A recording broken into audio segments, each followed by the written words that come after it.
whatever it is.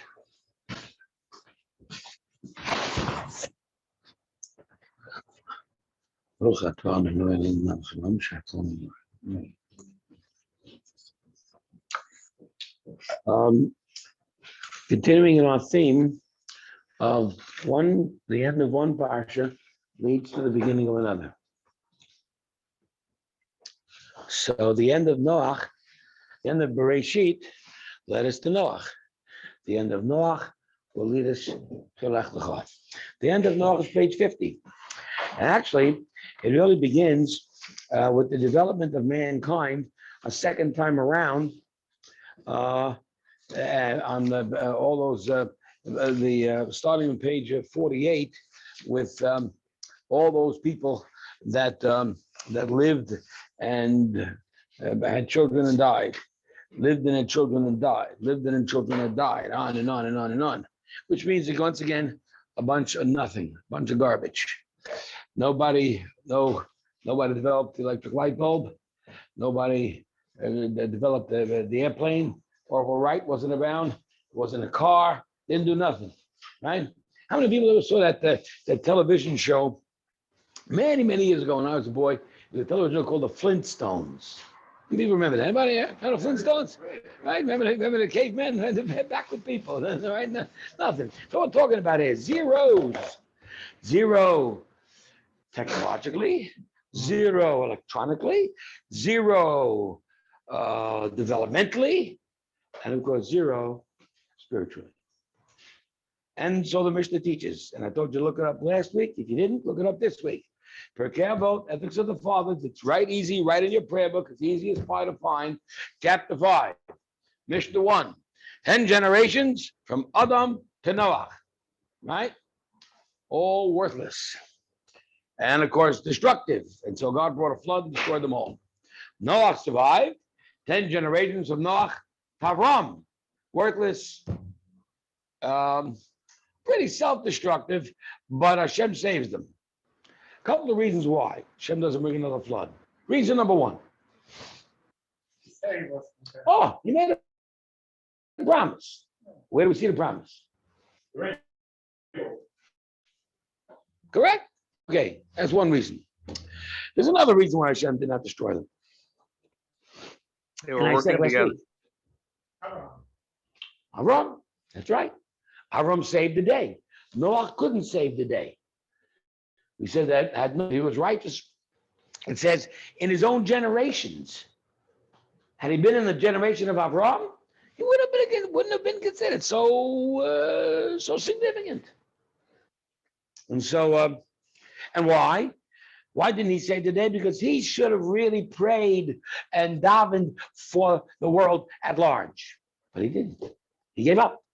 He said, forget them. They're worthless. I can't save them. Avraham did not give up. Avraham said, we're going to pray for the wicked. We're going to pray for the bad. We're going to help them out. We're going to direct them and somehow get them straight on. Get them to realize the truth. What's the truth? Well, they thought in the early days before the flood that the truth was idolatry. Well, when they learned that God brought the flood, they saw idolatry was worthless. Now, this next 10 generations, they think they can do battle with God and make this great big tower, right? The twin towers of the day. And of course, God didn't let it end. And then he messed them all up. But they had one redeeming factor about them that was good. They were together. They had unity. They were together. They worked together. Mankind who denies God destroys their lifeline. But mankind who destroy each other are ended in destruction completely.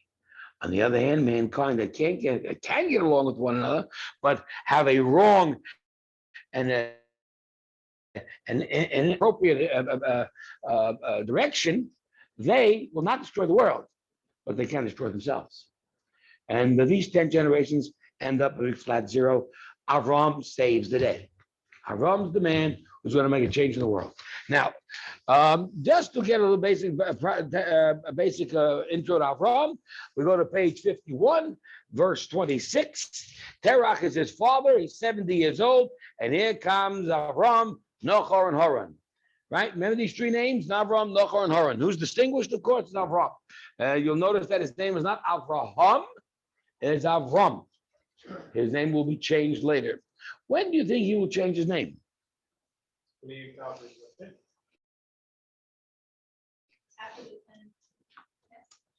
Before the 10, during the 10 tests. Hashem changes. 8 tests, 9. At the promise. Yeah, that's right. Hashem changes his name. But what happens at what is significant about the time they changed his name? Who's in it? Yeah, that's right. Circumcision is good, right? That's a good point. What happened, Covenant. therefore, at circumcision? You want to say the covenant, okay? Circumcision, covenant, name change. What's happening? He becomes. Say it again. So So shy. I don't know which one it is. So shy. How am I ever gonna get you married so shy? I don't know what to do with you.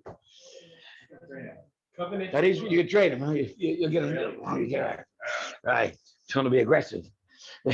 Fact of the matter is that was conversion. Let's say it again.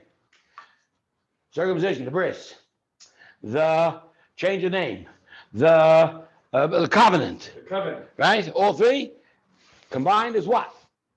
Conversion. That's what it means to become a Jew.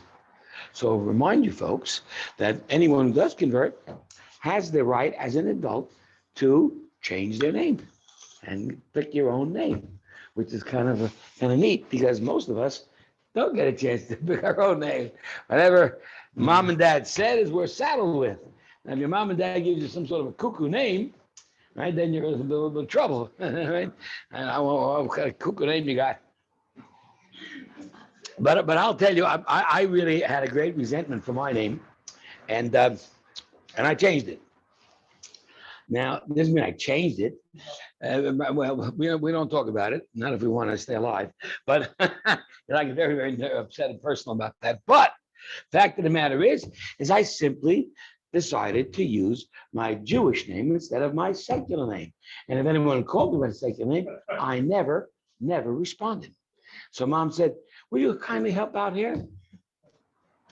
Dad said, take out the garbage. Oh, Tzvi, take out the garbage. Okay, no problem.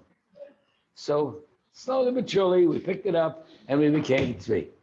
So that's how you get your name changed, you understand?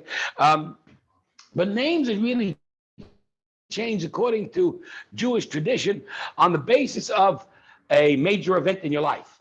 Conversion is one of them. Tell me another. Right? God forbid, you're deathly ill or sick. So basically, what's the idea of changing the name then? How does that help? Well, why do we change the name of the conversion? Or God forbid, a person is so why does that? How do I change my name? I mean, why does my name change help? It helps your identity, your relationship. How you are in your life. What bang? To change your what? Fortune. Okay, say it in English. You can change your fortune on both accounts because whatever Joe was, let's call it a guy Yosef, we'll call him, right? Yosef has a decree upon him, God forbid, they should die, right? Yosef changes his name to Yaakov or to Hillel or to whatever. There's no such decree on that second guy. Therefore, he can avoid death. And that's why oftentimes when a person is, God forbid, in a dangerous situation, a new name is added. Yeah? Is there for the IRS? Oh, for the IRS? There's no for the IRS, no.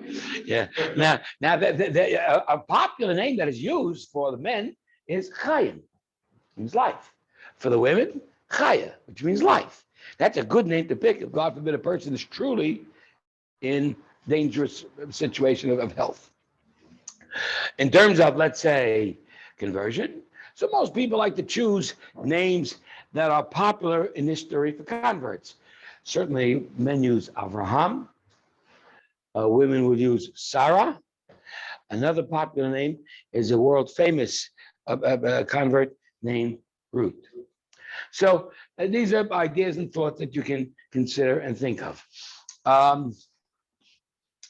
In the meantime, Avram, his name is still Avram, and he's got these two brothers. And if you'll take a look at the next verse, 27, it repeats the same information, except there's one little piece.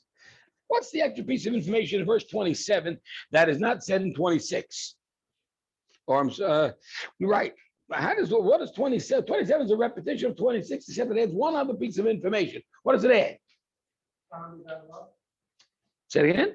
Lot. We got a new person involved in Lot.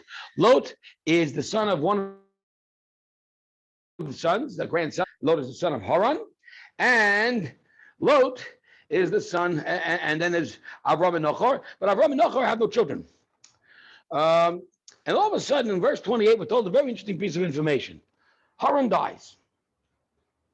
And it says, Haran dies in the lifetime of his father, which of course is a great tragedy. Tragedy, of course, for the parents, and particularly because the young man is quite young, obviously. And he dies in a place called, in his birthplace, called Ur Kasdim. The word Ur, if you look in Hebrew, who said that? Killing me, you're killing me. You're killing me, Larry. Okay. Actually, not Larry, I promise you. Yeah. Ur means light, that's correct. Which means there was a lot of light there in this place called Kasdim. Anyone want to tell me what the light was? What light was in Kasdim that made it called Ur Kasdim? How much? Who said that? Yay. Oh, we've got people really hot today. Whoa, that's great. Thank you. So Ur Kasdim is the light of the furnace. That means that there was a furnace. There was a burning furnace that played a big role in this city, which played a big role with Avraham, of course, and Haran as well. And that's when they died over there. And then Avram and Nachor took themselves wives. The name of the wife of Avram was Sarai. And the name of the wife of Nachor, follow me, was Milcah, right? Look inside. And these are the daughters of Haran. So Haran, his brother, had his son Lot. Then he had these two daughters. And Avraham married his niece. Simple enough? Okay. Now, one other thing to remember here is that Sarai has no children, and that's in verse 30. And then, of course, we'll play into a great story of how she eventually has a child at the age of 90. The idea of being childless is something that Hashem imposed upon them. The Chazal teach, oftentimes, the Chazal teach that in order to arouse the great people to pray to God, God will oftentimes give us challenges so that we should be able to pray to Him. God is our lifeline. If we connect with God, we succeed. He's our creator. If we remove our connection with Him, we put ourselves in danger. So God oftentimes gives you a little bit of discomfort or a little bit of challenge, maybe a big challenge sometimes, certainly a challenge to be childless, God forbid, such a thing, in order to arouse you and gain your attention.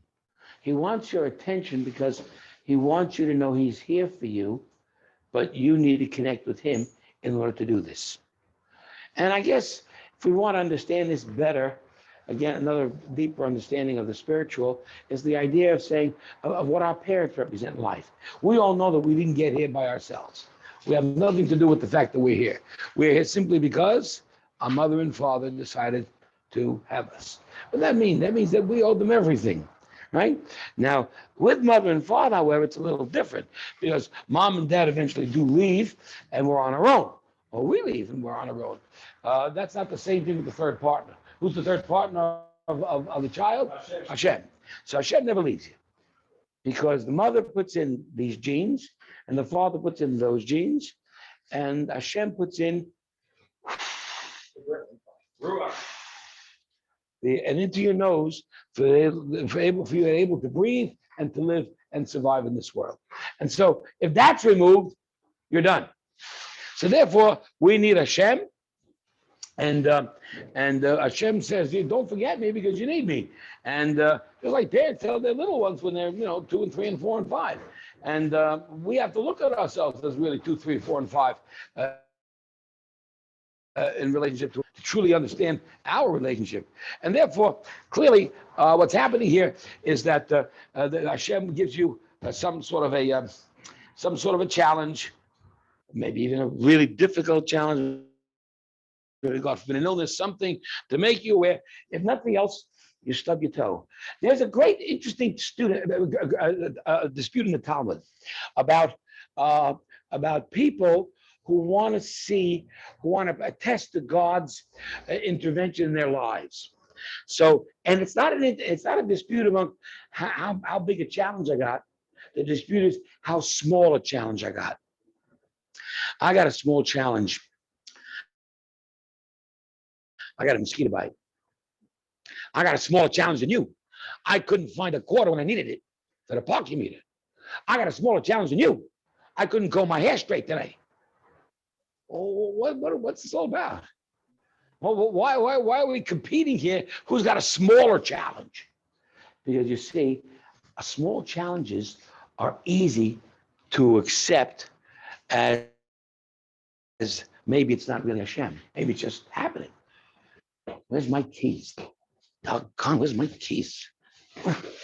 So angry. Where's my key? Oh, I got it. Thank you, Hashem. Made me aware. And I find my keys. But you see, the little challenge, the littlest, the babyest, is where you need to understand it's God. And once you do that, then you're really in touch with his total mastery. And what's he doing this for? To get you aware of him. And then all of a sudden you're grateful. The worst Hashem did to me is he made me stub my toe. He gave me a mosquito bite. He gave the other guy cancer. You get the idea? So be grateful, right? Next time you get upset with something or somebody and you want to go, I got it. Thank you. I'm cool. You understand?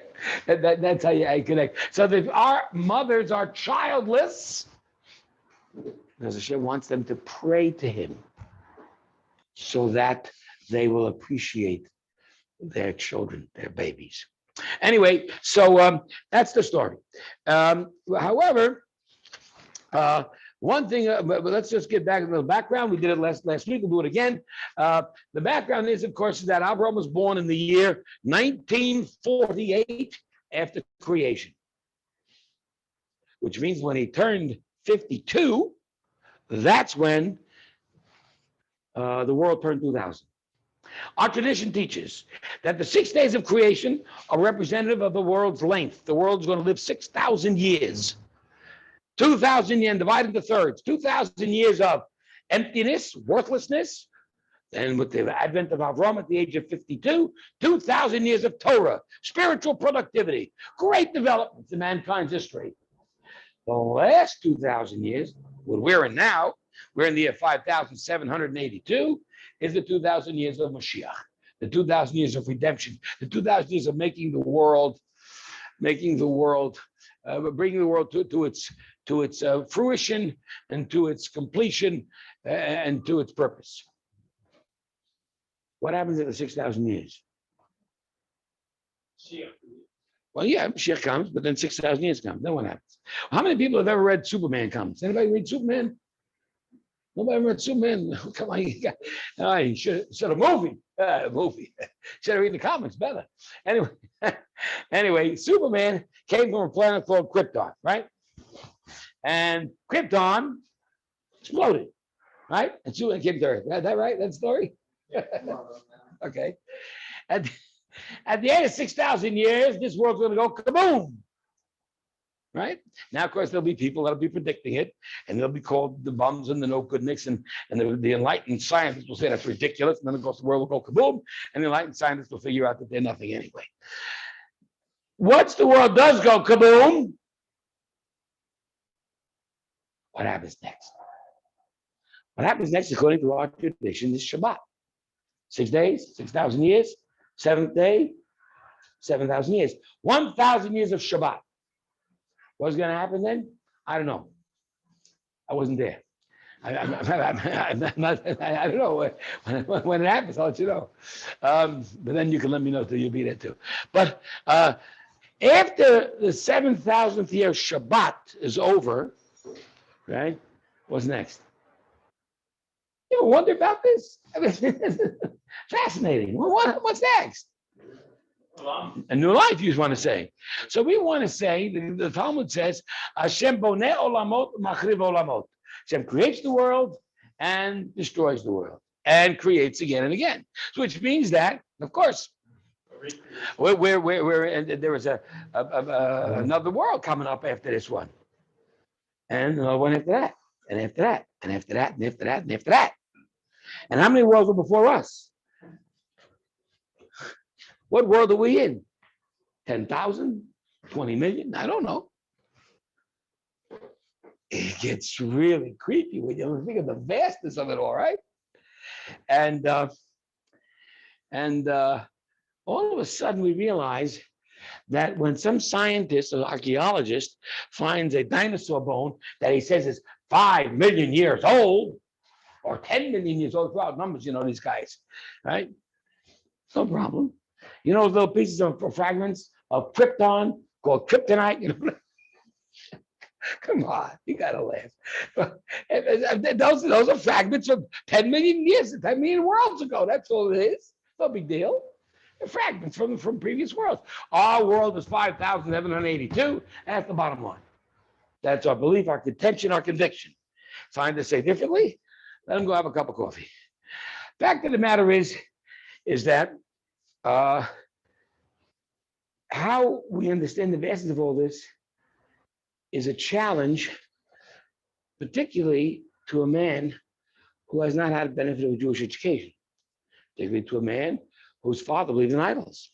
In fact, Avraham's father not only believed in idols, he was a prominent member of society's idols, the idol society, and probably one of the right-hand men of the council, led by a man named Nimrod, right? And he had a store called an idol store. Remember the idol store? Yeah. And everyone, of course, one day he didn't know what to do with his son Avram, because his other two sons were really doing real well in idol school, and Avram was ditching out and every day going to the beach and going to the forest and going to the trees and trying to make out heads and tails out of the world. And Terach was convinced that his son was probably educationally disabled. In any event, so he says, Avram, you can't get a job, you're worthless, but I'll give you a job with me. We'll call it the new store Terach and Son Incorporated. And the first day he goes on the job, he's 52 years old. Avram already knows the truth. He searched for 40 years trying to figure it out. Till he was age of 40, he tried to understand and finally came up with the conclusion, the irrefutable conclusion that God is true. So irrefutable that he's ready to go public with it and even put his life in danger for what he knows to be reality. He will not compromise reality, even at the expense of his life. And so, of course, he chops off the heads of all the idols and leaves the head of the big idol in front intact, puts the hatchet in the hand of the big idol, and the big idol is standing there, and in walks Terach and says, "What'd you do to who did this to my store? And how did this happen?" And Avram said, "I didn't do it. He did it. The big idol did it." And then Terach says, "What are you, an idiot? I mean, I know you're an idiot, but you want to tell me that what? That an idol chopped off the head of another idol?" And of course, what he's saying basically is that, and Avram counters and says, "Well, then if he can't do that, what can he do? Why do you bow down to him? Why do you give him an acknowledgement? Why do you believe in falsehood like that?" And so, of course, in so doing, the people are all challenging Avram, and they said, "Avram, we're going to bring him to Nimrod. Nimrod will straighten you out, and if not, we're going to throw you." Nowadays, those days they would throw you in a burning furnace. Nowadays, we'll send you to Camarillo, to that mental asylum over there, because you're not enough to believe in God or whatever. And anyway, they throw Avram into the furnace, and Avram is not ready to give his life for God. Instead, Avram knows he's coming out. Listen to the level of faith. God forbid you go into a surgery, right? And you got to know, I believe, be'emunah shlema, I'm coming out. That is, and I'm going to be okay and healthy. That's the kind of faith that gives men strength to really understand reality in the world. And of course, Avram comes out without a scratch. Haran, his brother, is exploitive. He says, whoa, whoa, whoa, look what you just accomplished. You've become the sensation of the town, what you just did. You're putting everybody on the defense. Well, I don't know what to do. I'll jump in after you and become your second-hand man. And he jumps in and dies. And who does he leave orphaned? Lot, his nephew. Listen to this very carefully. Lot is going to play a great role in this whole story. Now, Lot, understand, becomes, I guess Avram feels he's a ward of him or whatever, but at the end of the story over here, Avram leaves town. Why does he leave town? He leaves, where's he leaving town over here? At the end of verse 31, he leaves town because he's got to get out of town because his life isn't worth a plug nickel, and they're all coming after him, this and that. This is not the place for him to flourish. He's got to flourish. He's got to make a change in the world. He's got to change people. He's got to give people new insights. And so therefore, he's got to get out of town. Another time when you might change your name and reputation.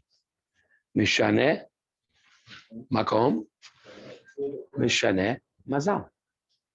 Just like in mishaneh shem, mishaneh makom, and you're leaving town, and things will be better for you. To prove that point, Hashem tells Avram on the next page, the next beginning of this week's Parsha. Hashem tells Avram, go for yourself from your land, from your relatives, and from your father's house to the land that I will show you. Now tell me, how many challenges is Avram having in this first passage? God tells you right now,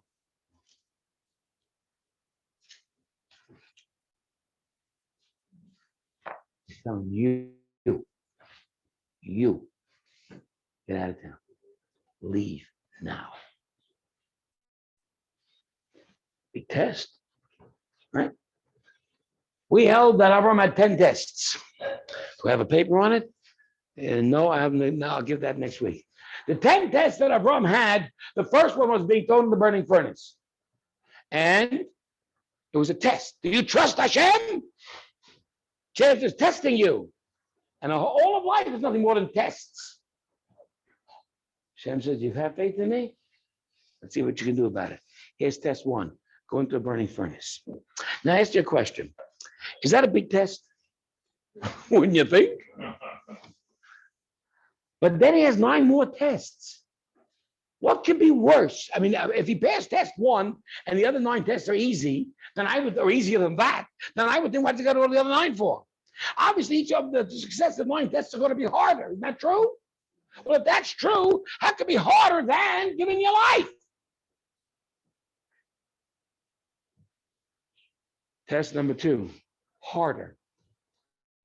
Leave town. So we talked about this many times. What is harder? To die for Hashem or to live for Hashem? What is harder? To meet the challenges of life and all of the issues we need to face, or to die? Now let's understand. What does dying mean? Dying means it's all over. So if it's all over, what's the problem? It's all over.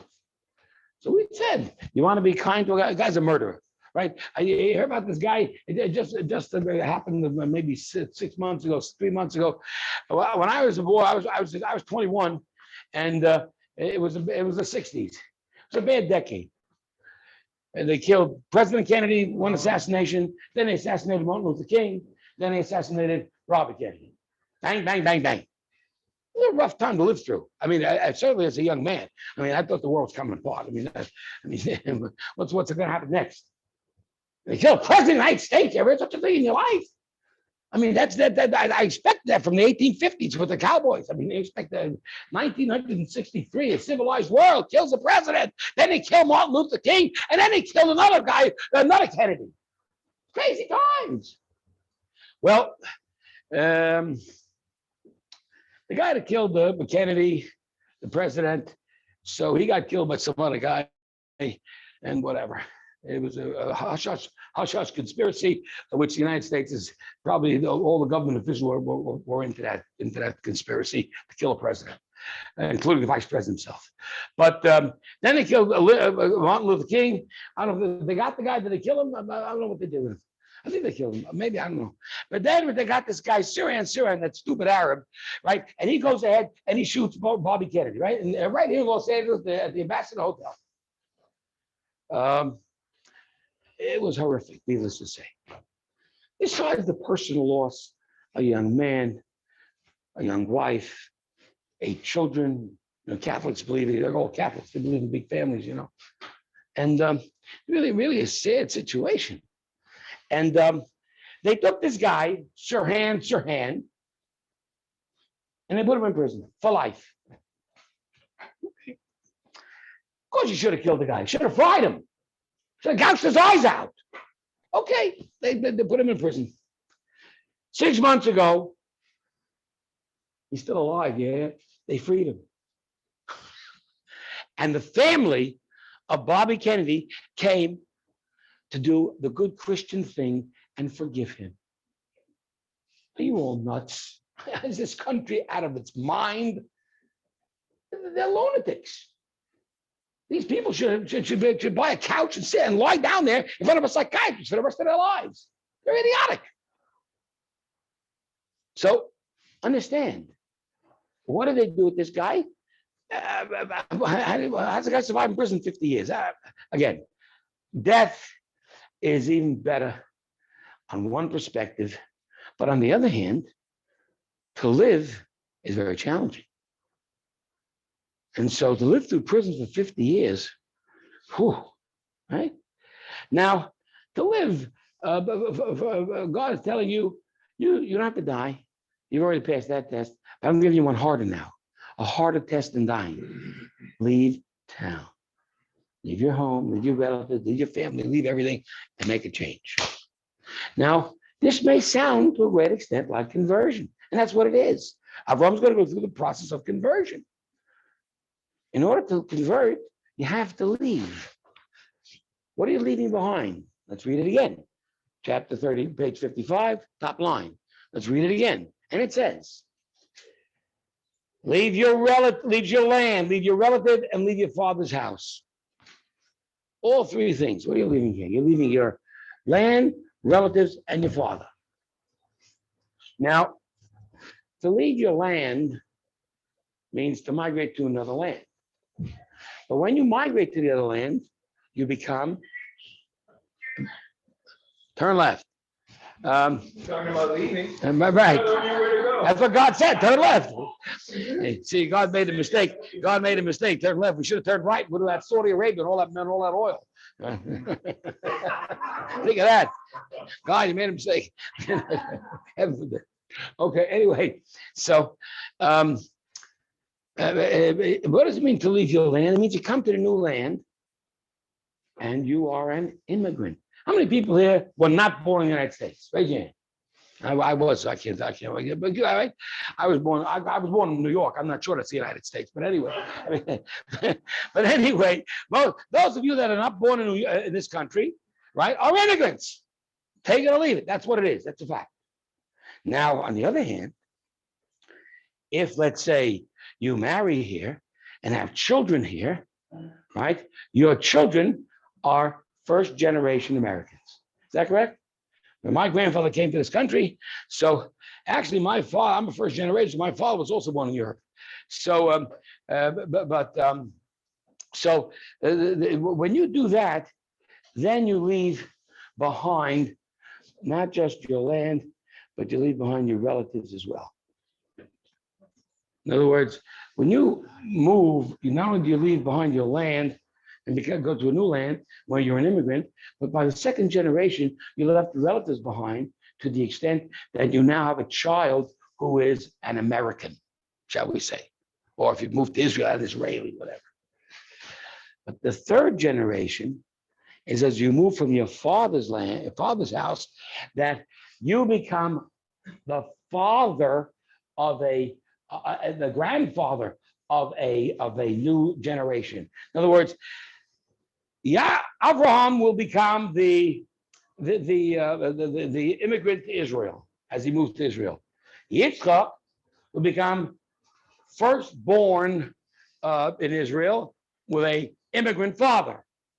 Yaakov, the third patriarch, will become born in Israel of a father who was born in Israel. You see that? That already makes the move.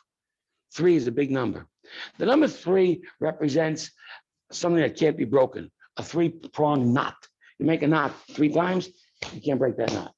Anything you do 3 times, that's considered as if it's yours. And you do it all the time, and you got to do it all the time, and so forth.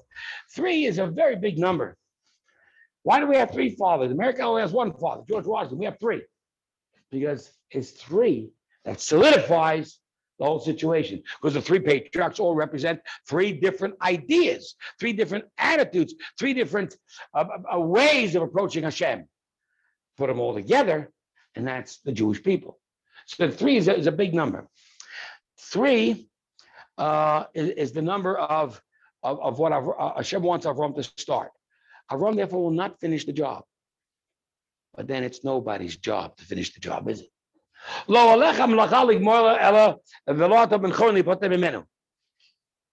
is not for you to finish the job, but you're not free to start. Even Moshe Rabbeinu didn't finish the job. He took us out of Mitzrayim, but he didn't take us into Eretz Yisroel. Because it's not within the human ken to do that. Human beings are limited. We live 120 years. We have to do our part. 1945. The Jewish world is smoldering in ashes. 6 million of our brothers and sisters have gone up in smoke. And we want to try and rebuild. Maybe a million or so in America, 500,000 in Israel, and a whole bunch of survivors in Cyprus. And leaders of our people said, we are going to rebuild. We are going to make the Jewish people strong again. We are not going to give up. No people in the history of the world have done such a thing as we did. But look at us today. Amazing. Nearly 7 million, 8 million in Israel, almost the same, maybe 6 million in America. It's amazing. It's amazing. And the renaissance of religion and the strength of coming back. I mean, it's an incredible historical saga, miraculous. But those early beginners who thought and sought to rebuild Judaism and rebuild yeshivas and rebuild Jewish communities and rebuild shuls and rebuild schools for the children, could they possibly have ever envisioned the incredible growth we're experiencing today? And the answer is no. They never could. They could not imagine what we would be today. It's far-fetched, but that's the point. Your job is not to finish the job. As individuals, as human beings, our job is to start, not to give up, and to ask for Hashem's help. And all of a sudden, you come into a Los Angeles, which is as barren a desert as you could possibly imagine in Judaism. I come into the place, there's maybe a dozen shuls and 5 schools, and maybe 2 mikvahs. And all of a sudden today, there's 50 shuls and 20 schools. When a community measured 150 in the valley, today 2,000. We have the ability to grow, and we do it one by one person. We make one person close to the Torah, bring another person close to the Torah, one by one, like Avraham Avinu did. And that's how you have a renaissance and a growth. And that's what our heroes of the early days did. Avraham Avinu is starting the mission and the journey that will lead to who we are today, to the great story of Am Yisrael, Jewish people. And Avram starts it, and he's the earliest beginner of them all. One man with enough vision and enough belief, enough conviction to say, we are going to do this job and get it done. Huh? Well, about energy, for sure. I mean, you can't fall asleep at a job like this. So obviously, but you got to move. You got to move. And the movement's got to be away from your land. No, it's got to be a physical move.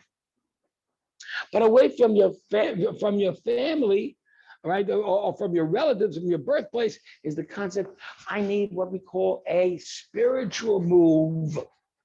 What's a spiritual move? We often said, Hashem took the Jews out of Egypt, but the job really was to take the Egypt out of the Jews. To start really focusing on this new lifestyle, to start really thinking in terms of what is Jewish, what is Hashem's way, what's the right way, what's the truth. And that requires a lot of change. Converts, you go through it, stand up for them. I have honor for them, respect for them. Wow, what an amazing thing. How about a person who didn't grow up in a religious home? Maybe grew up in a Bayit Chiloni, and all of a sudden he decides, or she decides, I'm going to become a little different than my parents. Okay. And it's a beautiful thing. Now, obviously, you still respect your parents, and we're going to see that in just a minute.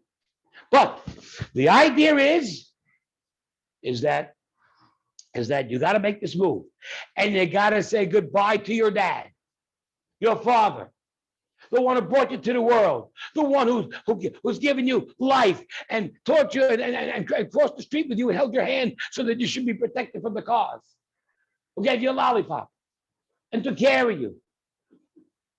Imagine. It's not, it's serious. And you got to say goodbye. Let me show you how we said goodbye. This is an amazing thing. Watch. But you got to do math. Who's good for math? Anybody got a calculator? Good math? Here we go. Go back to page 53. The last verse. The days of Terach was 205 years. How long did Terach live? 205. Is that correct? 205? Okay, now watch this. And where does Terach die? In Haran. In Haran. No, that's Haran. This is Haran. Okay, Haran. Okay, now let's understand something. Okay, Avraham had to get out of town. He left the town of the burning furnace, the Ur Kasdim, correct? But we didn't go straight to Israel. Where did he go? Where did he stop? Haran, correct? Haran. Okay, he stopped in Haran, and there his father died. Is that correct? Yeah. And then the next page you turn, and God says, now time to go. Is that correct? So far? Yes. Now watch how I turn this all upside down. Watch this. Pay attention. Terach died at the age of 205 in Haran. Is that correct? Okay. Turn back, please, to page 51 and verse 26. Terach lived 70 years and he had Avram. How old was Terach when Avram was born? 70. How old was Terach when he died? 205. How old was Avram when his father died? 135. That's good math. Everyone agrees? Yes. 135 is 70, 135, 205, he's dead. So therefore, Avram is 135 when his father dies, and he's told to go. Is that right? So far? Yes. Watch this. Page 55. God tells Avram to go to Eretz Yisroel. Doesn't tell him where it is yet. He goes, I'll show you where it is. Trust me. I'll make you a great nation, blah, blah, blah, and I'll bless you, and a great name and family and blessing and so forth and so on. Then Avram goes further in verse 4. Avram went as Hashem spoke to him, and Lot went with him. And Avram was how old when he left Haran? 75. 75. What does that mean? Is something goofy here or not? But it doesn't. But the math doesn't add up. That's a bigger problem. He did leave before his father, as you say, but it can't be. Chronologically, there's a problem here. If Terach is 70 when Avram was born, and Terach died at 205, so Avram is now 70. Avram is now 135, like you said, right? Or like you said, 135. And then Avram goes to Eretz Yisroel, he's 135. He's not 75. You see the problem? He didn't leave at 70. Spiritual birth, spiritual. He didn't leave right away. Okay. From where to where? From Kasdim to Choron and from Choron there. But when Avram makes the trip here, from Choron to Canaan, which is going to become Israel, right? It says here he's 75, and we just figured out he's 135. There's a 60-year problem here. The verse is not making sense. He comes back. Now, a person who doesn't believe in God would say, "Hey, it's a joke book," you know. They wouldn't believe. They wouldn't believe in this truth at all. They wouldn't think this has any value at all. Correct? So the question is, how do we understand this? Do we simply say it's goofy, or do we say instead, let's figure something out here? Let's look at the commentaries. But again, the question, and if I didn't answer this question, I would expect you to go home tonight and not sleep. How can you sleep with this? The Torah says he's 135 when he leaves, and then the Torah says he's 75. What's going on here? What's going on here? Does everyone see the question? Okay. So the answer is a good answer. Maybe it's not as good as the question, but it's a good answer. The answer is Rashi. And Rashi says the following. Rashi says, when Avram and left Choron, right, left the Ur Kasdim to go to Choron, he took his father with him. Why did his father go with him? Who said that? Good. Because Terach did tshuva. Terach repented from his evil ways. Terach gave up the store. Right? Terach fell out. Wait.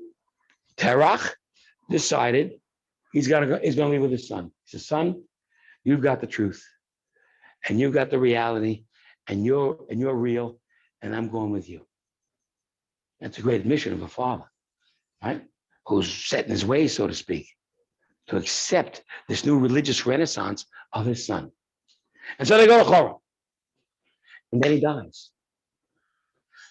But then, if he dies and Avram's 135 going to Eretz Yisroel, how comes Avram 75?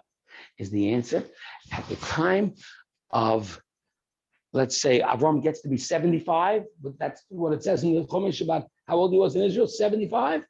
Avram is 75, which is a sight older than the 52 he was before. Remember, he was 52 before when he chopped off the idols. So he's 52, not 75. And God appears to him and says, "Go to Eretz Yisroel," at 75. And Avram is a little reluctant to go. "I left my birthplace. I left my homeland. I don't want to leave my father, particularly because,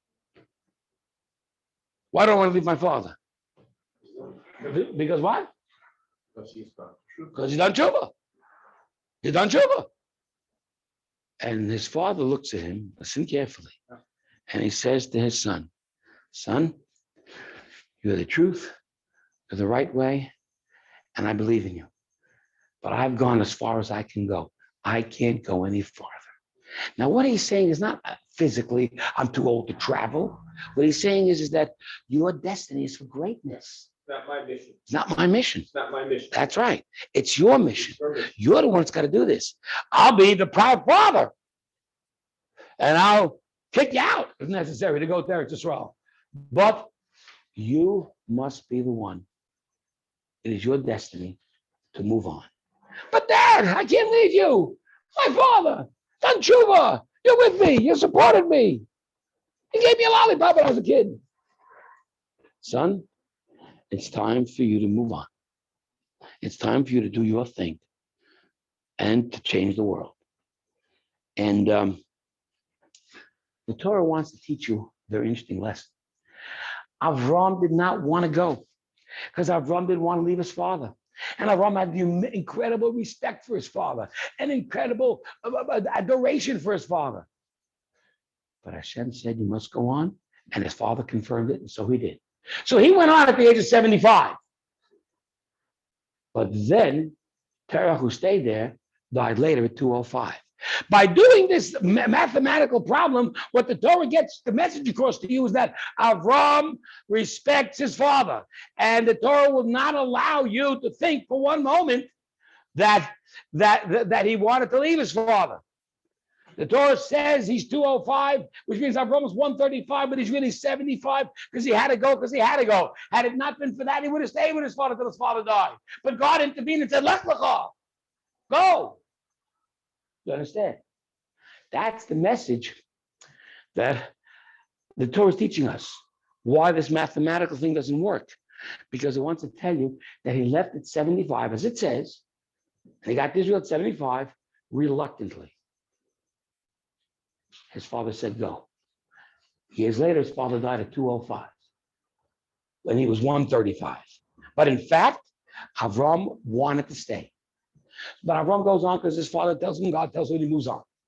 There's a great lesson in honoring parents, no matter how much changes you make in your life.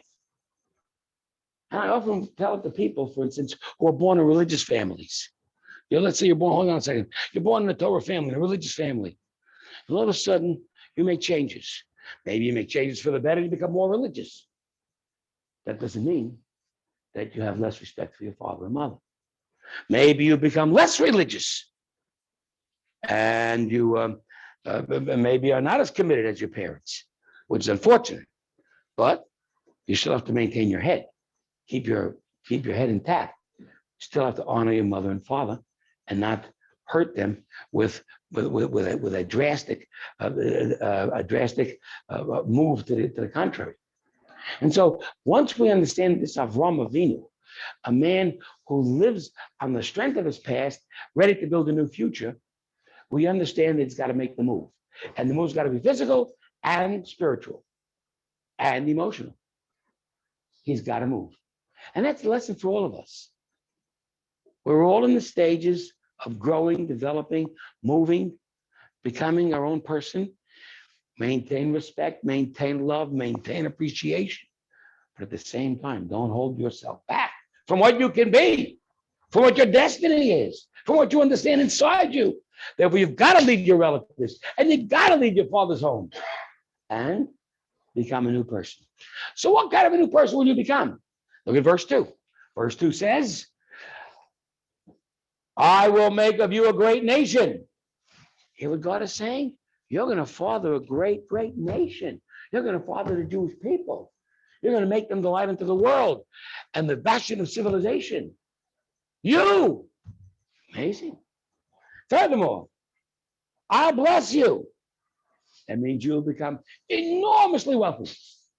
Now, that's a great blessing because everybody knows that travel does not engender money. When you're traveling, you're not making money. When you sit still and you stay put, right, in a different place, that's when you get, and this is your office, this is your place, and you know your people around you, you can make a lot of money. But you have travels, so every 5 years you go somewhere else and start up a new job, you're going nowhere. So when God says, I bless you, it means I'm going to make you very rich and make your name great. And everybody knows when you're traveling, right, you can't have a great fame, a great name, because why? Because every 5 years you're somewhere else. And they know you here, and then they forget about you, and go to there, and they don't know who you are. And God says, no. All these issues that you're going to face with traveling, don't worry about them. I'm going to take care of them. I'm going to make your name great so that you can indeed influence the world. And I'll give you the prosperity you need and the money you need to do it. Furthermore, he says, I'm going to make you a great nation. What's mean a great nation? You're going to have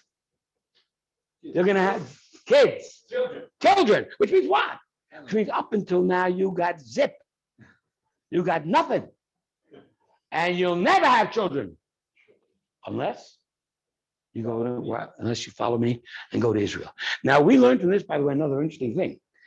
We have a message that says, oftentimes in our history, if a couple doesn't have children, But he said there's a special blessing in Eretz Yisroel, that if your child is here, you can have children in Israel.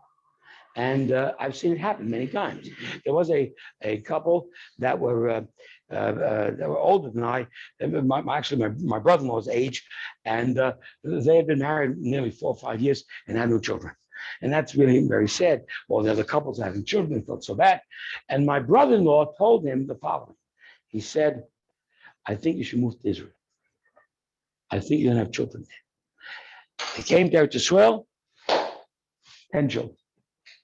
10 children. And he became my Rebbe, as a matter of fact, when I got to Israel years later.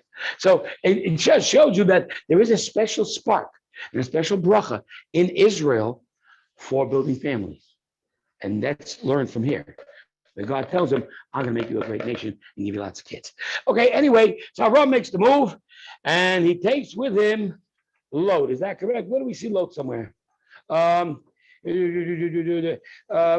see in verse 5, right? After it says he's 75, it says Avraham took his wife and he took Lot with him. And everyone has a lot of problems with him taking Lot. What's the problem with him taking Lot? No. What's a better problem? What's the real problem taking Lot? Hashem, what? No. No, it's not. But Avraham thought he'd be an actual son. If he doesn't have a son, I'll have Lot. Maybe that's what God means. Maybe my nephew will be the one. God, Avraham doesn't know. But God said earlier in the beginning, He said, "Go away from your relatives." He's a relative. Get rid of him. He shouldn't be taking. He shouldn't be coming along. But it does say in verse 5 that he took with him his wife and Lot, and all their money, and all the souls they made in Haran. Who are these souls? Converts. Lots of them. And Avram made them. What does it mean to make a person?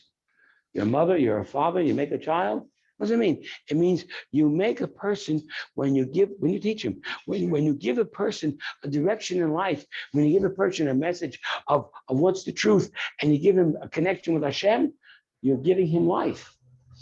And it's like you made him. Now, you didn't make his body because you're not the biological father or mother, but you made his soul. And Avraham and Sarah, his wife, are working like a team. Avraham is taking care of the men, Sarah's taking care of the women, and everybody's we're built thousands of followers. And so we learned from here that the sense of conversion really means more than just converting yourself. It also means converting others, become a force for others, become a person who will help others. I got converted, I'm done. No, you're not done, you're just starting. That's when the job really starts. When you really, now I'm a part of the people, and now I have to give back and teach others and show others and help others. You get the idea? That's what Avraham is and Sarah are doing. But they took the people with them. That was okay. But why did they take Lot? Lot's a relative. Maybe they were working on Lot, making Lot better, maybe. Okay. But on the other hand, we're going to find out Lot blows it. And in order to understand this better, let's go to the story of Lot. I just want to touch on one other thing over here. And that is that in verse 50, page 57, verse 10, there's a famine in the land. And that is test number 3. Why is it a test? Because he could have gone back to his homeland. He should have. I mean, God, you're telling me where to go. You're telling me to go. Okay, good. You're not telling me where. Then they come to the place, total famine, and you're telling me stay here. Are you serious?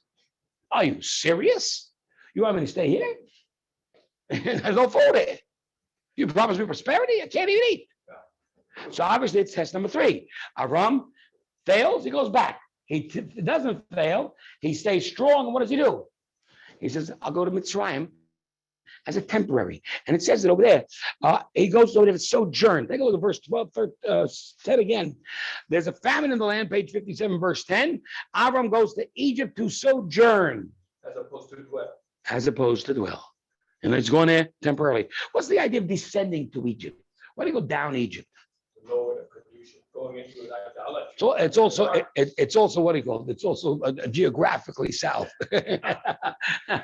You go down Egypt, right? But in addition, you're right. The message is when you go to Egypt, Egypt's a land of a den of iniquity. It's a bad place, and people are doing bad things. How do we know that? Well, take a look. He gets to Egypt in verse 11, and he looks at his wife and says, "Whoa, you're pretty." Is that true? Is that what it says? Yes. Right? Doesn't say whoa necessarily, but it says you're pretty. Right? Verse 12. The Egyptians are going to look at you. They're going to take you. They're going to kill me because the Egyptians, you see, have a very interesting morality. You see, they can't take another man's wife, but you can kill him. Now she's no longer. They take his widow. Right? Very, very interesting morality, But and this is the depravity of Egypt. That's a law. Right, so that's why he can't stay there. He's got to get out as soon as he can. Anyway, in any event, they come up with this ruse, and he says, tell him that you're my brother, that I'm your brother and you're my sister. Why does he do that? Because he knows that if I'm your brother, which by the way is true, because I married my brother's daughter. Remember, I married my niece. So I'm not lying. So I say to him. She says that all these Egyptians that are gawking at her, right? They're going, well, this is my brother. Oh, wait a second, your brother. Oh. So everyone lines up. Can I have her? No. Next one. Can I have her? No. Next one. Can I have her? No. Next one, right? Because they figure they can't get there without the brother, right? So he's protecting her the whole time. In the end, they bring her to Paro, and Paro nearly wants to have relations with her, and Hashem comes to him and stops it, and they leave Egypt. That's test number 4. So let's go back to the tests. Burning furnace, leave the land. Number 3 is famine, and number 4, they take your wife. What this really all is about, you understand, is 4 tests of one item, and the item is, Hashem, can I please have kids? I mean, what am I doing this for?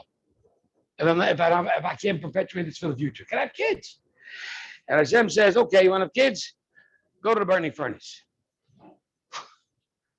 Hashem, you're not serious. I mean, I'm testing you. You go to burning furnace, you get kids. He goes to burning furnace, he gets out. Whoa. Hashem says, travel. You can't have kids when you're traveling. I'm going to go find a local hospital for my wife. Come on. How can you have kids when you're traveling? You want kids? Do what I say. Avraham listens. Test number 3 comes to land. Land is full of famine. How can you possibly raise kids when a famine? Goes down to Egypt. They take his wife. Now, God, be truthful. How can you have kids without a wife? They're taking my wife away from me. Trust me. That's the whole idea of Avraham's tests. How do you know someone's loyal to Hashem? If he sees inconsistency in God and trusts it. And knowing that it's the ultimate truth. And so therefore, he comes back to Israel and he runs into a problem. And the problem is, on page 59, the problem is, he runs into the problem, and it says over there that verse 5, Lot has as much cattle, or nearly as much cattle, as Avraham. Verse 6, and there's a lot of land there, but not enough for the 2 of them. 2 large flocks. And they can't seem to make it together. Verse 7, there's an argument between the shepherds of Avraham and the shepherds of Lot. Who started the fight? Wrong. No. How do you know? It is first. Because he's mentioned Avraham first. It is their search. Are you following me, everyone inside? Verse 7. Avraham starts the fight. Avraham's shepherds start the fight. Why? So Lot is not adhering to the values of Avraham. To the what? To the values of Avraham. How do you know? Because when we look in the Midrash, it's like that he is allowing his herdsmen to graze on that land without honoring the people who own that. Correct. He's stealing. He's stealing. Yes, Right. And Avraham is honoring them. Avraham says, look here, that's not my value. if you want to be my heir and be the heir apparent to the people, because I have no kids, you'll be the next in line to preserve the message. You can't steal, because that's not what the message I want to give to the people. I want the people not taking but giving. And so Lot answers. What does Lot answer? Lot says a very interesting thing. Lot says, you know what, Avraham, you got no kids, right? So therefore, I'm your man. I'm going to be the one taking over. And we both know that this land is promised to you eventually. So therefore, I'm just taking it now. Good argument? No good. I mean, isn't it altogether off the wall? Listen again to the argument. Guy says, Lot says to Avraham, listen, the land is ours. As soon as you die, I'm taking over. I'm your, because you have no children, I'm your heir apparent. I'm your man. I'm your man. So therefore, I'm just taking what eventually is going to be ours anyway. Now Avraham says to him, you're a thief. Why are you a thief? Because you see, Lot, in a way, you're just like your father. Your father, Haran, thought I was going to be some great man, and therefore he wanted to become my second in command and jumped into the burning furnace, and he died. Why didn't God save your father? Why did he save me? Because I went into the burning furnace to serve God. He went in to make a name for himself and to build his career. You should be interested in building your career. Understand something. That's the land's promised to me at the time that God so decides. This is not the time. Maybe years from now, when the Jews will march out of Egypt and go through the desert 40 years, and then Joshua will take them into the land and conquer the land, then it'll be ours. But Hashem says so. This is not the time. Taking something that comes to you prematurely is nothing more than stealing. And stealing is taking. That's not my religion. That's what I'm trying to teach the world. I'm trying to teach the world to give, not to take. To give, to be compassionate, to give to others, not to be selfish, to give tzedakah, chesed, kindness. That's what I'm trying to teach. And that's the religion. That's what it is. And you're going exactly opposite. So he tells him a very interesting. Watch this dialogue between Avraham and Lot. Watch this. Avraham talks to Lot in verse 8, and he says, Lot, let there be no strife between us and me and you, and between my herdsmen and your herdsmen. We're kinsmen, we're relatives, you're my nephew. No lands before you. Separate from me. If you go left, I'll go right. If you go right, I go left. What does this dialogue mean? He tells me he's kicking him out, basically. Let him get out. But he should have been in reverse. But he should, but no, he told him he's getting out because see, but he gave him the alternative. You see, you don't have to separate if you don't want to. But if you want this land, then you got to separate from me. I can't coexist with you. So that's the case. He tells him, you go to left, I go to right, you go to right, I go to left. What's he telling him that for? What are they telling us right, left stuff for? What's it about? What's the right, left thing for? Wherever you go over there. Which side he wants, but regardless of what side he chooses, he's going to go opposite way. Why? Because, Isn't it pretty obvious? If you go to the right and we're separating, I'm on the left. If you go, I mean, come on. Separate, it's obvious. A deeper message. The deeper message is Stay away from the bad guys. no, the exact opposite. He says, Lot, I don't want to see you go. But if you're dumb enough to go, then you can go. But if you go to the right, I want you to know where I'm at. So in case you need me, I'll be on the left. If you go to the left, always know I'm still your uncle. I still love you. I'll be there for you. I'm on the right. You know where to go. You know my address. It's a great message. You understand? He has to let him go. I got a yeshiva I'm running, right? I got 100 boys in the yeshiva. And these boys are all studying Torah, right? And they're in the dorm, and they're all day learning, right? And one of them is a thief. He's stealing stuff from the other boys. I can't keep him. How do you send a boy out of the yeshiva? Heartbreaking. But you have to. You got no choice. Because he's stealing from the other boys.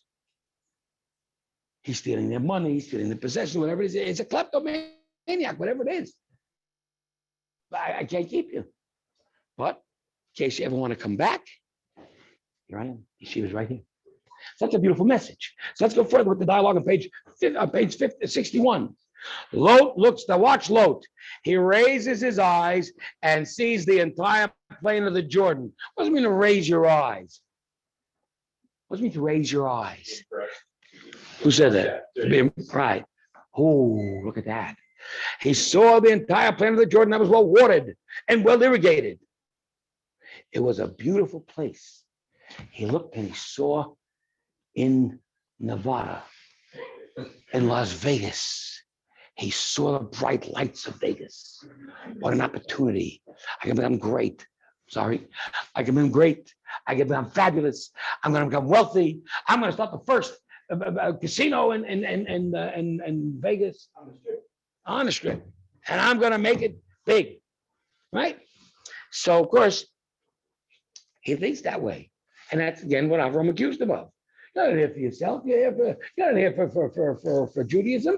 You're here for yourself. So, and this, now look what the Torah says here in verse 10 again. Before Hashem destroyed Sdom and Gomorrah. What is Sdom and Gomorrah? These are the wicked cities that Hashem is going to destroy in next week's Parsha. Correct? Why does Hashem put this in this passage? Why does Hashem tell us about Sdom and Gomorrah right now? Because what he was looking at on the entire plain of the Jordan was what? Evil. He was looking at Sdom and Gomorrah. He was looking at Sin City, Vegas. He was looking at all those bums and all those bright lights and opportunities and what do they call those machines? The slot machines and this and that and whatever else they got over there, right? He was enticed. And he was enticed. I can make a fortune. I'll become the mayor of Vegas, maybe the governor of Nevada. Who knows what? Now, at the time, this is Sdom and Gomorrah. And I promise you, one day you'll see what happened to Vegas. what happened to Sdom and Gomorrah. We'll see it next week. But the point is that he sees it as an opportunity. But wait a second. It's a bad place. Why would you want to live in a bad place? Look at the choice this man is making, this brain dead guy. He's got a chance to live in the tent of Avraham Avinu. He's got a chance to live in the tent and under the leadership and tutelage and teaching of the greatest man that is changing the world. And he's looking for immediate results. No vision, no sense of perspective, no opportunity, no sense of realization of what can be done. I'm looking out for me, not for the world. And so that's what he picks. And that's what he did. He's like the garden of Hashem, the land of Egypt, and so forth and so on. So Lot chose for himself that whole plain, and that's the end of the story. And not really. Down at the bottom of page 61, page 14, the War of the Kings. Look what happens. It happened in the days of Amraphel, the king of Shinar, and Arioch, the king of Elazar, and Kedorlaomer, the king of Elam, and Tidal, the king of Golim. And they made war on Bera, the king of Sdom, and Birsha, the king of Gomorrah, and Shinar, the king of Admor, and Shemer, the king of Zebolim, and the king of Belarus Toar. How many kings or countries are involved in this conflict? 4 versus 5, basically. Would you call this a world war? Yes. It's a world war. They're warring. Not bombs, not tanks, spears, swords, whatever, but it's a world war. Why do I care? There's a bunch of goyim. Let them kill themselves for all I care. What do I care? Why do I care that there's this world war going on? Say it again. Because Lot's there. The dummy that wanted to go to the great right. And look where you ended up, you nut. You ended up in a world war in the midst of, right? What a craziness. Right? Evil people, they end up in wars, they fight with each other. What do you think people do when they have it's craziness without Hashem? So of course, Lot's in there. So what happens? Take a look at the bottom of the page, verse 13. Came a fugitive. I was looking at the bottom of the page 13, verse 13, page 16. Became a fugitive and told Avram, he is the Ivri who dwells in the plains of Mamre. And he tells him, Avram heard that his kinsman was taken captive, bottom line of the page. He told him, Lot, your nephew, is in trouble.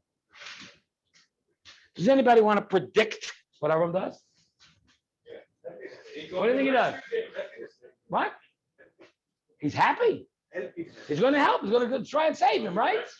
Going to rescue him. But how do you fight? How many soldiers does Avram have to fight 4 kings? Certainly not enough. Well, let's find out. Let's see how much he has. The passage says, let's turn the page, 63.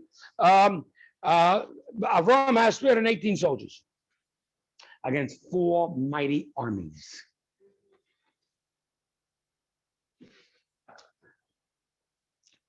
Half a million Jews in 1948 fought against 70 million Arabs and won. 3 million Jews in 1967 fought against 100 million Arabs and won again.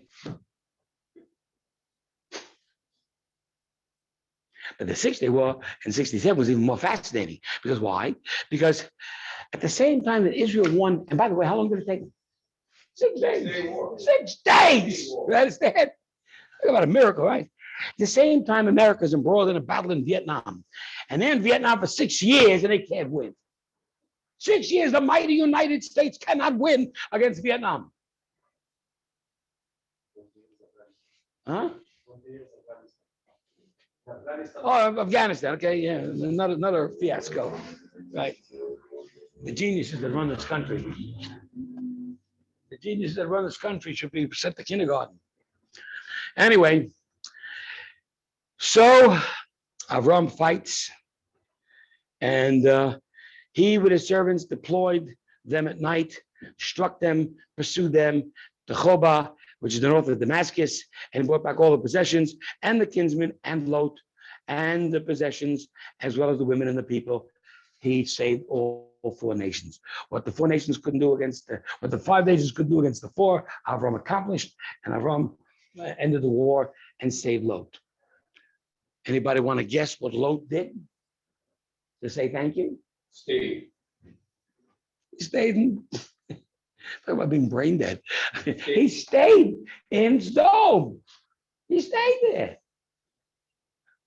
And you have a chance to go to a yeshiva with Avram Avinu's your Rebbe, and you stay in LA? What are you, out of your head? What are you, asleep? But so he does. And the issue, of course, with all of that is the 5th test of Avraham. Let's try to go tests again. Number 1, the burning furnace. Number 2, go to Israel. Number 3, was what? The famine. Number 4 was they took his wife in Egypt. Number 5 was the Lot fiasco. Number 6, the war. Each of these things, you understand, is challenges that Avraham has that he overcomes. He overcomes them by virtue of his absolute faith in Hashem. And Hashem throws at him these challenges to see if he really means it. So in other words, you come back from Egypt and it's not got any kids. You went to the burning furnace, you didn't get kids. You left for the land of Israel, like Hashem said, you're gonna have kids and still have kids. You battled the famine, you passed the test, you didn't give up, and you still have kids. Then you go to Egypt, you lose your wife, you get your wife back, and you still have kids. Now, test number 5, you're giving up on kids. You're hoping maybe Lot's the one, and Lot messes up on you. And now it's test number 5. And you somehow or another, I mean, he didn't want to let Lot go, but he had to. That's test number 5. Test number 6, why bother to save the guy? He's your brother. He's your brother's son. Which simply means it's more than that. You know what it means? It means this. If you're my nephew and I call you my brother, what does that mean? Say it again. We look alike. Okay, it's cute. It's more than that. You know what it means? It means that it means that we are all brothers and sisters. Don't you get it? We're all brothers and sisters. We're all Am Yisrael. So he's not my direct brother. He's not my nephew. He's not my niece. He's my third cousin once removed. What's the difference? Family. This is what you had. This is what it was. All people are brothers, all humans. No, this is what it was as far as the load was concerned, not as far as others. As far as load is concerned. So now I got a fellow who's not my family at all, but he's a fellow Jew. I have a guy, my neighbor is not Jewish. He's a nice fellow. We're good friends and everything. But I got a Jew in the Soviet Union who doesn't speak my language, share my culture, share my attitude, share my anything. And he's in Russia, and I'm here, and he's my brother because he's Jewish, right? So it doesn't make a difference if you come from here or from there, or as far away as Russia, or as far away as Morocco, or as far away as Timbuktu. We're brothers. Do you see that? We're all brothers and sisters. Amen. Okay. Anyway, so that's the message of that. Okay.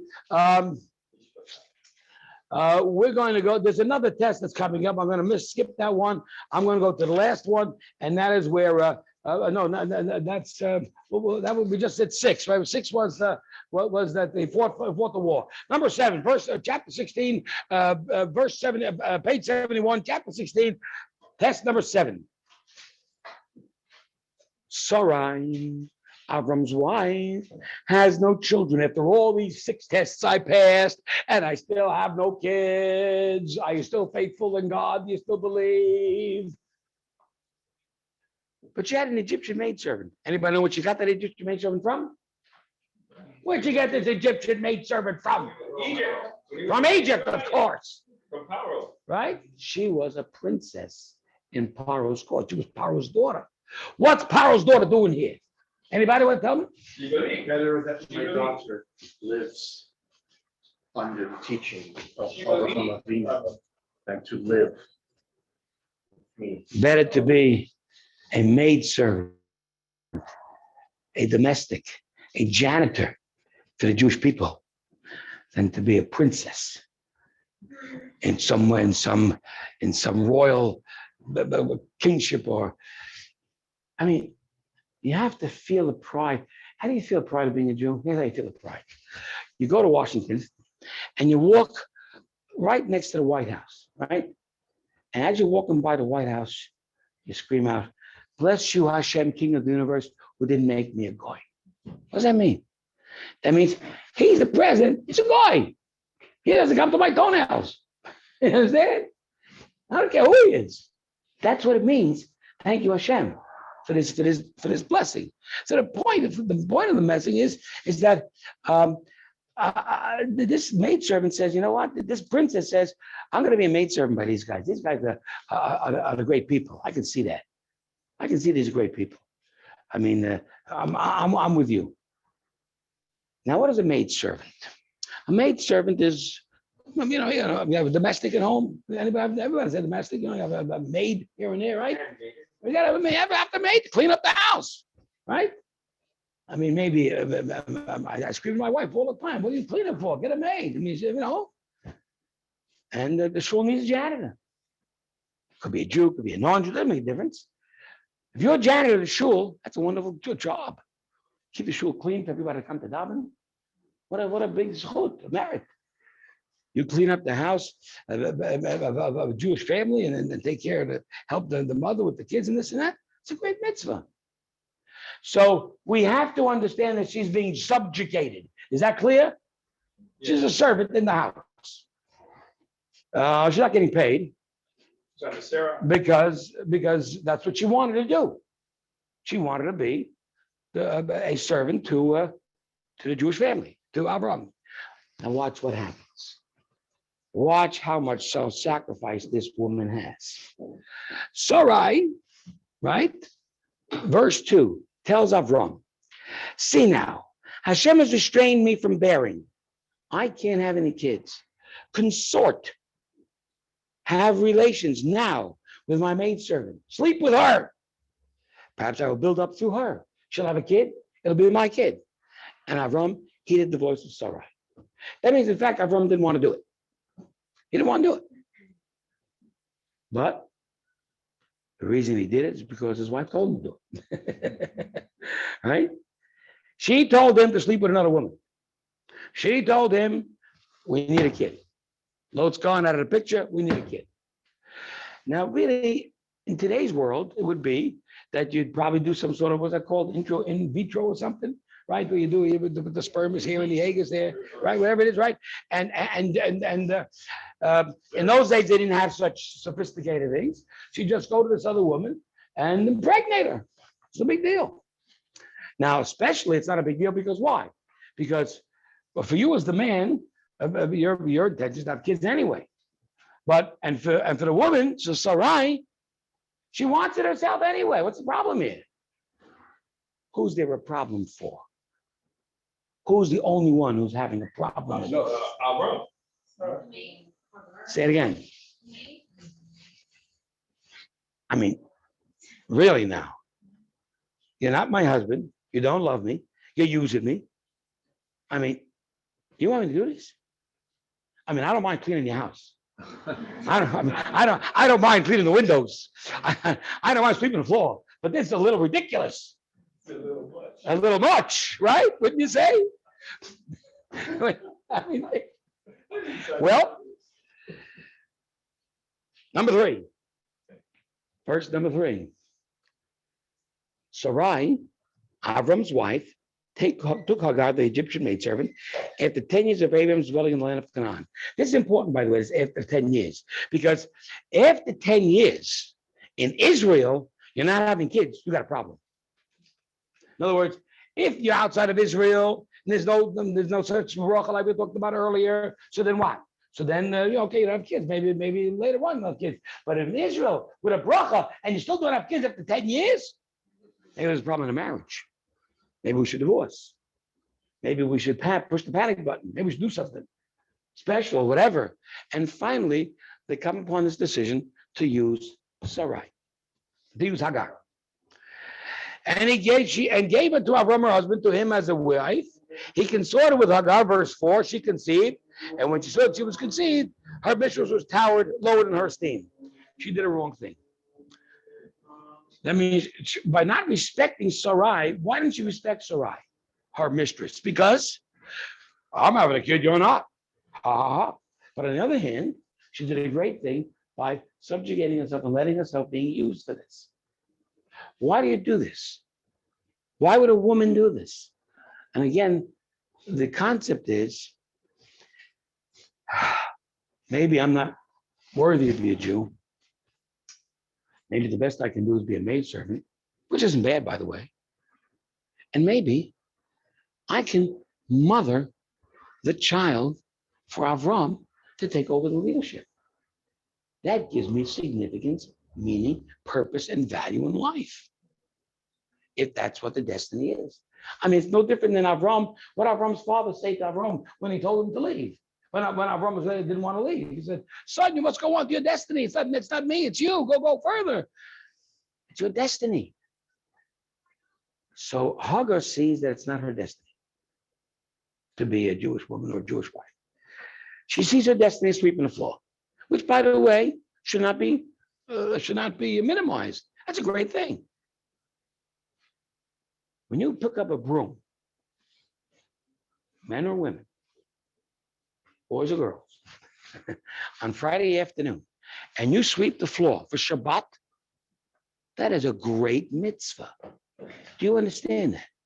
And when you mop the floor, it's even a bigger mitzvah. And when you help prepare the salads, it's even a bigger mitzvah. And when you take your shower, it's even a bigger mitzvah. Because what are you doing? You're preparing for the Shabbat. But sometimes you do menial tasks. What's the difference? Who cares? Look what the menial task is. What are you doing it for? The Shabbat. It's a beautiful thing. She's taking care of a Jewish home. This is a great lady. This is a lady that you should hold. This servant who is mopping the floor, you should stand up for her. She is a great woman. She's a self-sacrificing woman. She's not here for herself. She's here to provide the vehicle for which the Jewish people can emerge. And she gives up herself and allows herself to be impregnated in order to bring the child forth for the future of the Jewish people. Now, it's a little much for us. I wouldn't suggest anybody do this nowadays in Western civilization, right? Right? I'm not suggesting that. Besides, we have in vitro and so forth. But I think the message is, this is a remarkable, remarkable lady. We're going to talk more about her in a week or two, and you'll see incredibly what her future destiny really is. But for now, she is self-sacrificial. Whatever you want, do it to me. Whatever. That's it. And of course, she has the child. And this is test number 7. Why is this test number 7? Because Avraham did not want to do this. I've been loving Sarai. Sarai is my wife. I want to have a child from Sarai, not from Hagar. And Sarai said, this is your test number 7. This is what Hashem wants. And the baby is born, and he's named Ishmael. We will learn later on that he's not the destiny. We will learn later on that he's the father of the Arab people. And of course, that's altogether what, I mean, what is this? What's Sarai? What are you thinking here? Who are these Arabs around, you know? But the truth is, in the end, we'll see that there is great value to this. The story must play itself out. In any event, Avraham passes test number 7. Ishmael comes to the world. Verse 16 on page 73. 15, I should say, 15, 16. Hagar bears Avram a son. Avram calls the child Yishmael, correct? Verse 16. And Avram is how old? 86. How do you know he's 86? Because how old was when he got to Israel? 75. How long did he wait till they pushed the panic button? Till they got nervous? 10 years. 85. 1 year for the pregnancy, 86. See how it all works out? Okay. Now, page 75, the end of the Parsha, test number 8. God says to Avraham on the top of the page. God says to Avraham. Here's what he says to him. Keep the covenant, he says. And you and your offspring, my offspring, mean Ishmael. Okay. After you throughout the generations. This is my covenant, verse 10, between me and you. Shall be circumcised. 11, circumcise the flesh of the foreskin. That shall be the sign of the covenant between me and you. And in the future, every child, male child born at the age of 8 days, will have this circumcision. Now, let's go down to verse 14. An uncircumcised male, the flesh of whose foreskin shall not be circumcised, his soul shall be cut off from his people. He invalidated the covenant. He's not part of the Jewish people. And that goes for any Jew today who circumcises by a doctor or a Gentile or without the ceremony of the bris. He may be circumcised physically, but he is not part of our people, not part of the covenant. What can he do to fix things up? Take a tap of blood, crumbling. Very good. You have to take a little drop of blood from under the crown of the penis, and at that time you will now have it circumcised. But the bracha, by the way, also, right? Okay. Anyway, this is test number 8. Test number 8 is, you know what? Test number 8 is circumcision. Now, Hashem, I'm 99 years old. There's no local hospital in the area. There's no known mohel in the area. There's no anesthesia in the area. And there's no, you want me to do this to myself, by the way? I have no medical training, by the way. I didn't go to UCLA medical school, you know. And you want me to what? And that's how I'm going to get kids. You want me to do what? And that's going to bring me kids. And look what he says at the end of the Parsha. Verse 17 on 75. Verse 15. Sarah, your wife's, her name shall change to Sarah. Avraham's name has already been changed to Avraham. Verse 16, I'll bless her and give her a son through you. I'll give you a son through her. Not Hagar. Her. That almost makes Hagar meaningless. We'll see not in just a moment. Or maybe not, maybe next week we'll see. But anyway, who wants to come back next week for the sequel? Right? There's an Oscar for this story, you know that? Anyway, so I'm going to bless her, give her a son, and she'll raise, she will shall give rise to all the nations, and the kings of people will rise from her. Avraham threw himself upon the face, didn't believe it. A child to a 100-year-old man, I'm 99 now. Sarah was 89. Sarah was 10 years younger. And now she's going to be 90. And Avraham said, I'm happy with Yishmael. Look at the bottom of the page. I'm happy with Yishmael. And that teaches you a very important lesson. When Hashem blesses you, thou shalt be greedy. Ask for more. If you only ask for $1 million, that's very silly. He's got 10 million stored away upstairs. If you want it, it's yours. That's all you got to do. Just pray for it. Ask for the world. Ask for everything, because Hashem can do everything. And the more you ask, the more you show your trust in Hashem. Avraham here is making a mistake. I'm happy with Yishmael. Look what God answers him at the bottom of the page. God said, verse 19, bottom of 75, nonetheless, your wife Sarah will bear you a son. You'll call him Isaac, which means Yitzchak, and I will fulfill my covenant with him as an everlasting covenant for his offspring forever. Regarding Yishmael, I've heard you. I will bless him. That means the Arabs will be blessed. And as you well know, they are. There's tons of them. Tons. Every time you turn around, right? Bump into one of them. They're blessed. You think they're only in the East, Middle Eastern countries? They're all over America. They're all over England. They're all over France. All over Europe. These guys really have lots of family, lots of kids, I'll tell you that. The birth rate of Arabs in Israel is a whole lot more than the birth rate of Israelis, I'll tell you that too. But regarding Yishmael, I'll bless him, make him fruitful, and we'll see why a little bit later. We'll increase him most exceedingly. I'll have 12 princes and become a great nation. And frankly, in history, up until just about this century, the Arabs really were the major force of world leadership. Up until the time of exploration around the 1500s with Columbus and all the other explorers, up until that time, the Arab world was the center of advancement and progress and civilization. The Europeans moved forward only after Columbus discovered America, and then the rest of the explorers did what they did. The Arabs really were blessed. And frankly, the Arabs could continue to be blessed if they weren't so preoccupied with terrorism. They could become a great nation. But we'll talk about that.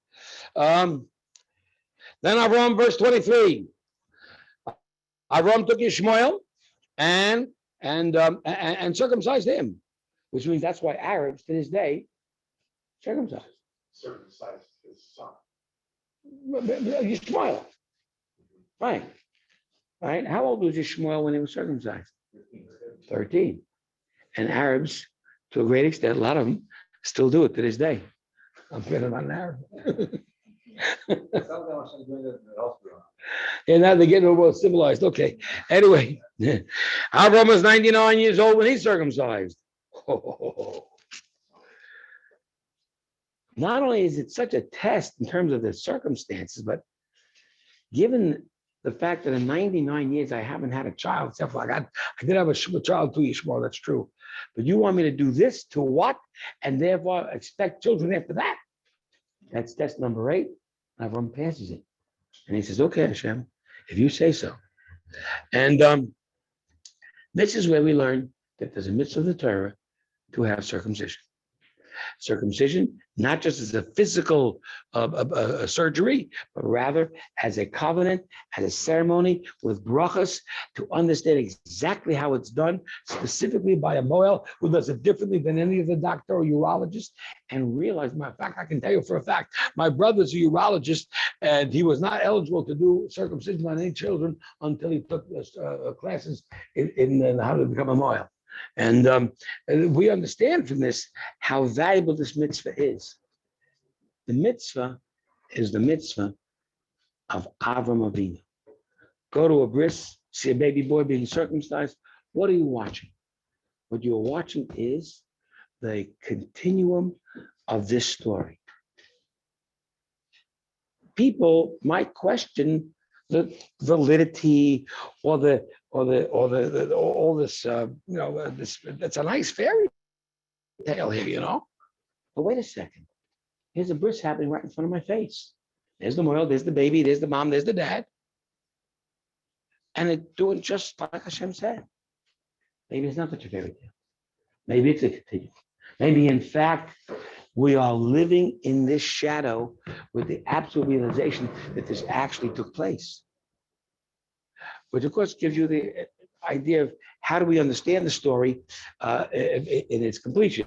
And the answer is, of course, is that we will see that as we progress the next 2 or 3 portions, the next 2 or 3 weeks on Thursday night, that in fact, Avram will pass test 9 and 10, and we will see the torch passed from Avram to Yitzchak, and we will see as the Jewish people continue to unfold in their infancy. This is the embryonic stage of our people, we're in infancy.